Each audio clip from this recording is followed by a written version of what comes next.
सती मैया शिव जी पर आश्रित हो गई थी, पर मन भटक गया था।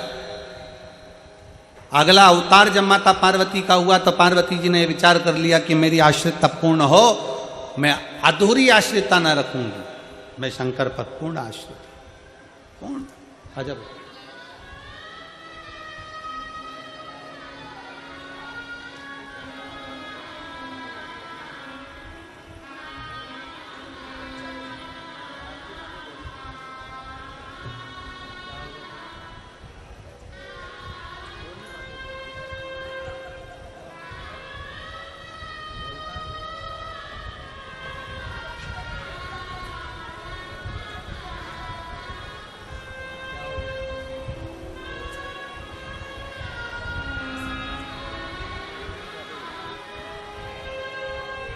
दीदी बता रही हैं कीर्तन इतना गाया है कि आवाज़ बैठ गई है।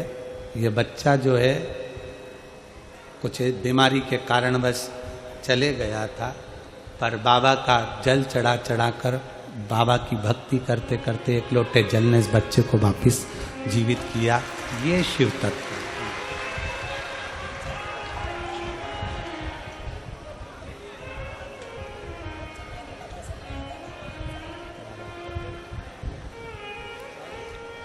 शिव के प्रति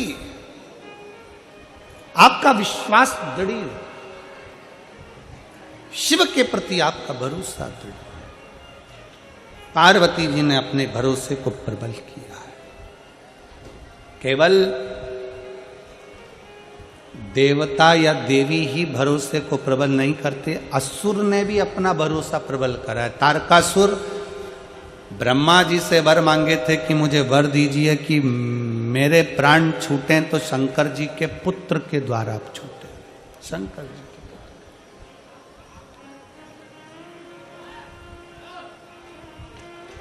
शिव के पुत्र के द्वारा। क्यों मांगा? तारकासुर एक ऐसा असुर था जो भगवान शंकर की भक्ति बहुत करता था, किसी देवता को नहीं मानता था, केवल शंकर को मानता था तारकासुर। और इसे केवल एक तारकासुर ही नहीं है, रावण को भी देख लो तो शंकर की भक्ति करता था। इनको भी जाने दो।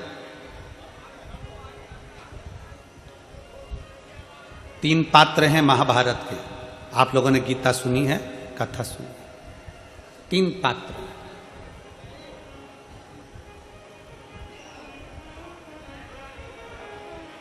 महाभारत के 3 पात्र जिन्होंने शंकर भगवान की अविरल भक्ति को धारण किया। कैसे?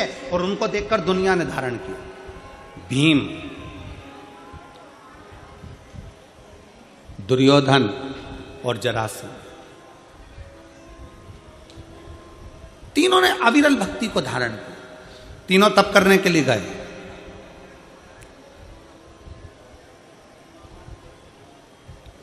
भगवान शंकर की ऐसी भक्ति में डूबे तीनों।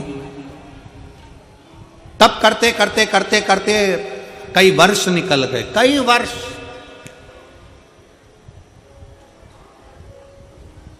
अब भीम को लगी भूख। भीम ने सोचा कि मुझे भूख लगी, जाऊं मैं कुछ खा लूंगा। जरासंध तप कर रहे हैं, दुर्योधन तप कर रहे हैं, और भीम उठकर चले गए और वन में जाकर केले लाकर बैठकर पेट भरकर भीम ने खाना प्रारंभ किया। भीम ने खाया। भीम जैसे ही चले गए, थोड़ी समय के बाद ही जरासंध और दुर्योधन के सामने भगवान शंकर प्रकट हो गए। प्रकट।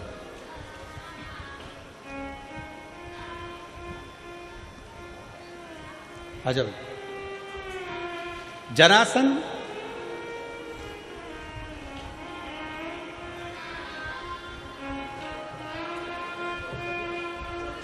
बधाई बेटा, ये बच्ची का जो जॉब लगा है, एक बार जोरदार ताली बजाकर इसका स्वागत करूंगा।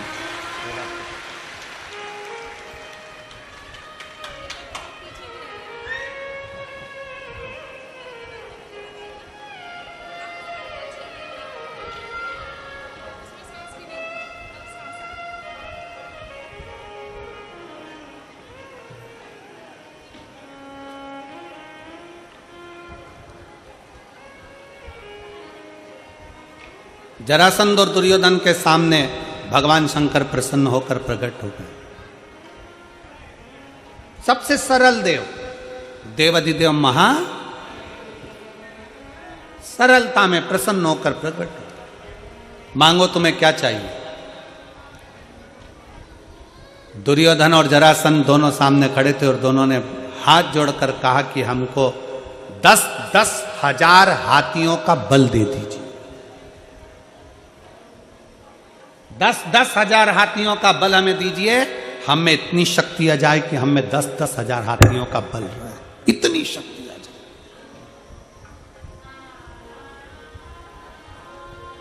ठीक है, भगवान शंकर ने तथास्तु कह दिया, 10-10 हजार हाथियों का बल दे दिया। दोनों जा रहे थे, भीम को देखकर दोनों हंसकर बोले, इस खवड्डे को देखो, खाने के चक्कर में इसको वर भी नहीं मिला। हमारे ऊपर शंकर भगवान की कृपा हो गई और ये भूखा खाने में ही लगा रहा, इसको कुछ नहीं मिल पाया, इसको कुछ भी नहीं मिला।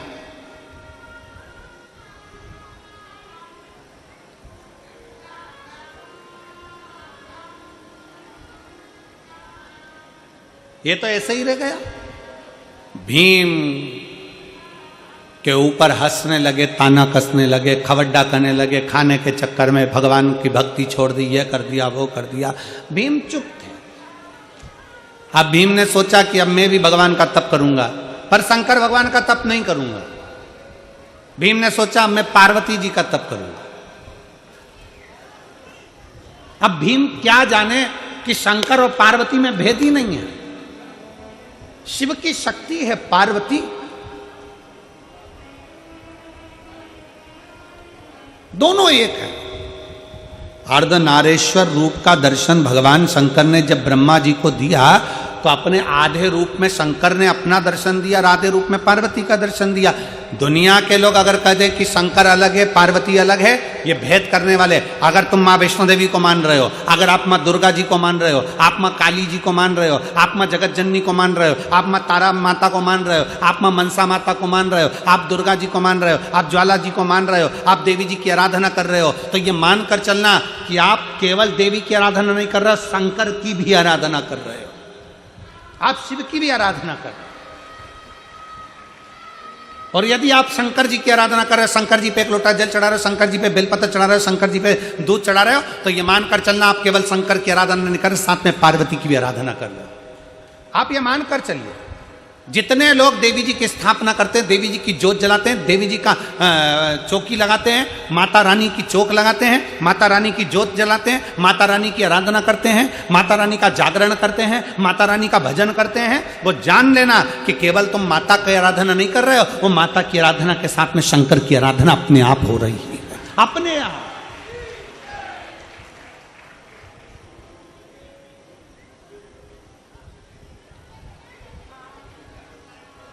शिव शक्ति में कोई भेद नहीं है। पर भीम ने सोचा कि अब मैं शंकर जी की आराधना नहीं करूंगा, मैं शक्ति की आराधना, मैं देवी की आराधना करूंगा। और भीम ने देवी जी की आराधना करी, माँ दुर्गा जी की जैसी आराधना करी। शंकर भगवान ने माता पार्वती जी से कहा, जाओ भीम तुम्हारी आराधना कर रहा है, उसको कुछ देकर आओ। पार्वती जी बोली, मेरा तो मन नहीं उसको देने का। भगवान शंकर कहने लगे, कैसे मन नहीं, तुम्हें जाना पड़ेगा, देना पड़ेगा। भगवान विष्णु भी अगर किसी पर प्रसन्न होते हैं, भगवान नारायण भी अगर किसी पर प्रसन्न होते हैं, तो भगवान नारायण पृथ्वी पर रहने वाले जीवों को स्वयं नहीं देते, शंकर भगवान से कहते हैं कि प्रभु इनको दे दीजिए, शिव की आज्ञा है तो मिलेगा। पृथ्वी पर रहने पर, पृथ्वी पर जन्म लेने के बाद, अगर आप पृथ्वी पर रह रहे हो, मृत्यु सागर में रह रहे हो, मृत्यु लोक में रह रहे हो, इस संसार में रह रहे हो, पृथ्वी पर अगर आपका जन्म हुआ है और पृथ्वी पर अगर आप रह रहे हो, पृथ्वी पर अगर आप जन्म लिए हो और पृथ्वी पर रहने के बाद आप चाहे चतुर्थी का पूजन कर लो, पंचमी का पूजन कर लो, छठ का पूजन कर लो, सप्तमी का पूजन कर लो, अष्टमी का पूजन कर लो, दसवीं का पूजन कर लो, एकादशी कर लो, चाहे प्रदोष कर लो, चाहे तुम्हारी मर्जी पड़े मंगलवार करो, बुधवार करो, गुरुवार करो, तुम्हारी मर्जी पड़े देवी का व्रत कर लो, तुम्हारी मर्जी पड़े शनि महाराज का व्रत कर लो। 33 कोटि देवता पृथ्वी पर अगर किसी भी देवता का व्रत करोगे, किसी भी देवी का व्रत करोगे, चाहे तुम एकादशी करो, चाहे प्रदोष करो, चाहे दशमी करो, चाहे नवमी करो, कुछ भी करो, सारे व्रत का फल तुम्हें कोई भी देवता देगा तो शंकर भगवान की आज्ञा से ही देगा, शिव के बिना दे ही नहीं सकता। सारे व्रतों का फल शिव के बिना मिल ही नहीं सकता। शंकर बोलेंगे कि दे दो तो दे दो, शिव कहेंगे कि प्रदान करना, क्योंकि शंकर मृत्यु लोक के देवाधिदेव महादेव हैं।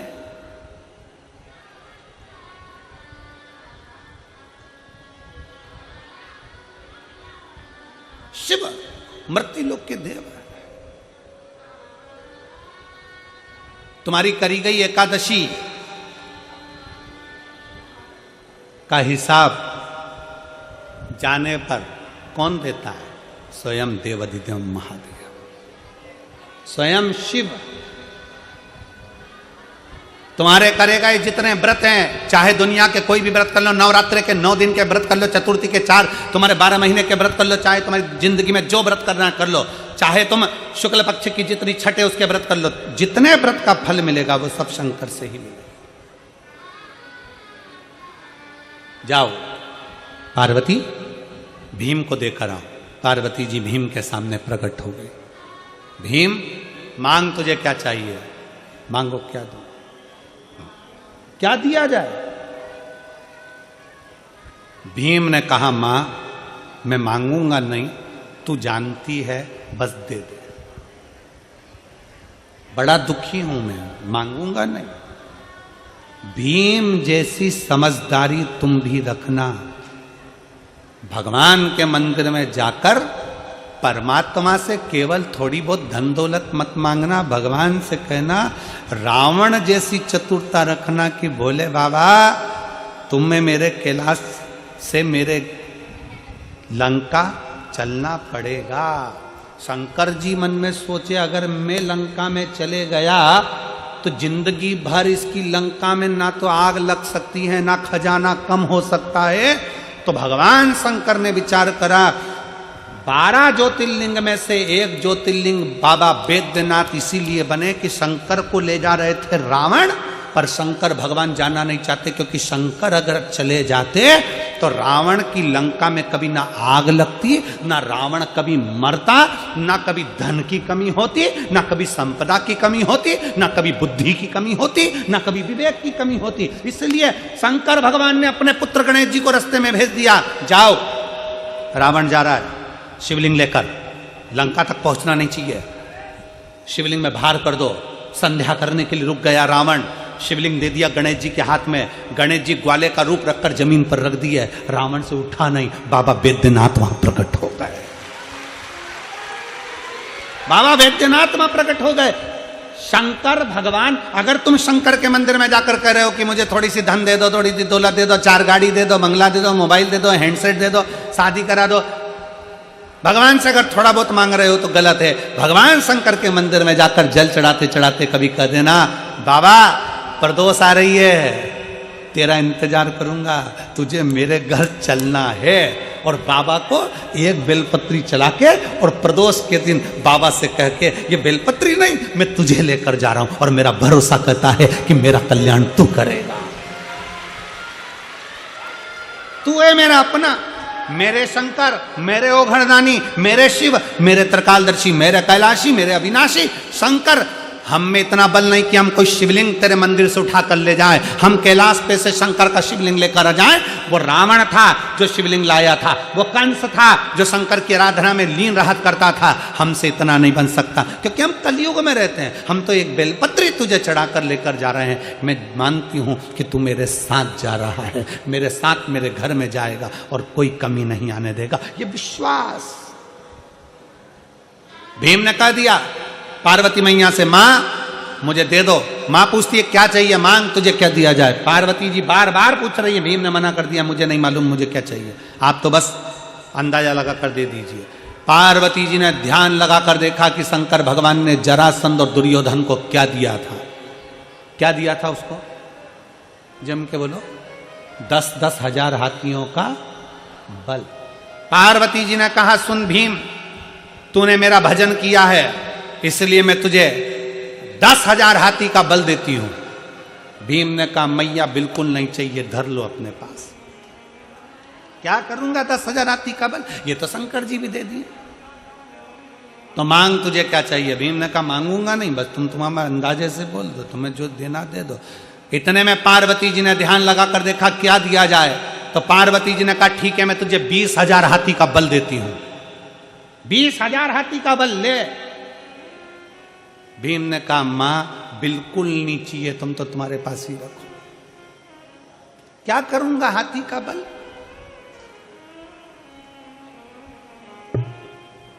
दो चीजें हैं, बहुत ध्यान से सुनना। भगवान तुमसे खड़े होकर कह रहे हैं बेटा मैं तुझे 22 करोड़ रुपए दे रहा हूं। कितने रुपए? 22 करोड़ रुपए। और दूसरा भगवान कह रहे हैं कि बेटा 3 दिन बाद तू बीमार पड़ जाएगा और तुझे ऐसी बीमारी हो जाएगी कि तू तड़फेगा और मर जाएगा। अब बता दोनों में से क्या चाहिए? बीमारी ठीक करना है कि 22 करोड़ चाहिए? जम के बोलो जरा। बीमारी ठीक करना है ना। प्रथम सुख निरोगी काया। करोड़ों का धन घर में हो और तुम वेंटिलेटर पर पड़े हो। करोड़ों का धन घर में हो, तुम आईसीयू में पड़े हो। करोड़ों का धन घर में हो, बहुत अच्छी नौकरी में हो, बहुत तुम्हारी पोजीशन है, सारी दुनिया तुमको जानती है, तुम बहुत बड़े अधिकारी हो सकते हो, मंत्री हो सकते हो, नेता हो सकते हो, और मालूम पड़े तुम्हारे पास में बहुत सारा वैभव है, और वैभव होने के बाद भी अगर शरीर में कष्ट है तो वो वैभव शून्य के बराबर है। शून्य के बराबर। क्या करोगे? क्या करूंगा? भीम ने कहा मुझे 20,000 हाथी का बल नहीं चाहिए। तो पार्वती जी ने पूछा फिर क्या चाहिए? भीम कहते मांगूंगा नहीं, मांगूंगा नहीं। तो पार्वती जी ने ध्यान लगाकर सरस्वती को बुलाया। सरस्वती भीम के दिल में जाकर हृदय में विचार कर कर देखिए कि इसको चाहिए क्या। सरस्वती जी ने पार्वती जी से कह दिया भीम को जो चाहिए केवल जो उसके ऊपर हंस कर गए थे, एक बार भीम उनको पछाड़ना चाहता है। भीम पछाड़ना चाहता है। क्या चाहिए? पार्वती जी ने प्रसन्न होकर कह दिया भीम जा, मैं तुझे वर देती हूं, दुर्योधन भी तुझसे मरेगा और जरासंध भी तुझसे मरेगा। जा, तेरे से मरेगा। हमें भी बाबा से यही कहना है, बाबा दुनिया हम पर हंसती है, ताने कसती है, आड़ा टेढ़ा बोलती है, बहुत गालियां देती है, हमारे पास कुछ नहीं ना तो हमारी इज्जत भी नहीं करते हैं। बाबा बस इतनी कृपा कर देना कि ऐसा वैभव दे देना, ऐसी कृपा कर देना कि जो मेरे ऊपर हंसे हैं एक बार उनका भी मुख बंद कर सकूं। ये प्रेरणा तेरे से मिले मुझे। इतना वैभव देना, इतना इतना ज्ञान देना, इतनी विद्वत्ता देना कि दुनिया जो मेरे पर हंसी है, ताना कसी है। अब शब्द कहा, सारे रिश्तेदारों को पूछा गया, सबको सम्मान दिया गया, सबको आदर करा गया, सबका सत्कार किया गया, पर मुझे धक्का दे दिया गया। मेरा आदर नहीं, सम्मान नहीं, सत्कार नहीं, मुझे पूछा नहीं गया। बाबा इतनी कृपा करना कि मुझे भी ऐसा वैभव देना, मुझे भी ऐसा वैभव, मुझे भी ऐसा वैभव। भीम मैं तुझे वर देती हूं कि जरासंध भी तेरे हाथ से मरेगा, दुर्योधन भी तेरे हाथ से मरेगा। इतने बड़े बड़े योद्धा थे, अर्जुन जैसे योद्धा थे तो भी दुर्योधन को नहीं मार सके। इतने बड़े बड़े योद्धा थे पर जरासंध को कोई ना मार सका। मरे तो भीम के हाथ से मरे, क्योंकि वर ही यही था, वर ही यही था। मांगो क्या शंकर भगवान से? मांगो क्या? भगवान से केवल कहना बाबा हमको तेरा साथ चाहिए।